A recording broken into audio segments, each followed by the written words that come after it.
Lesson 6. Imagination. Imagination will stimulate your mind so that you will conceive new ideas and develop new plans which will help you in attaining the object of your definite chief aim.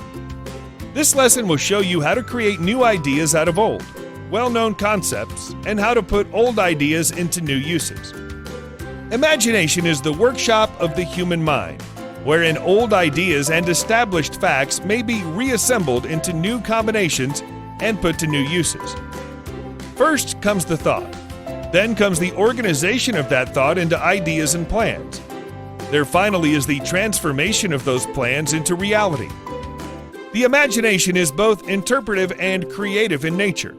It can examine facts, concepts, and ideas, and it can create new combinations and plans out of these. As the author stated in his first lesson, he believes in telepathy. He therefore believes that imagination is your capacity of receiving thought waves. It would also be by telepathy that a prospective buyer's imagination could sense the lack of confidence in a salesman's mind. A reason why imagination is so important is that it's the only thing in the world which you have absolute control over.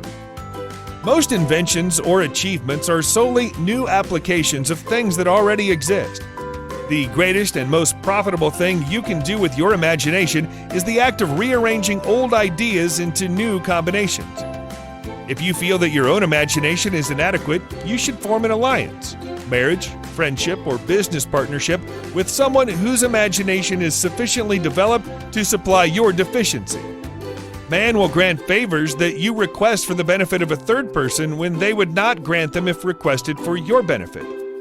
The author cautions against the form of imagination that makes people imagine they can get something for nothing, or that they can force themselves ahead in the world without observing the rights of others. All men are much alike in many ways. If you want to know what somebody else is thinking, you can often find out by wondering what you would think being in his place.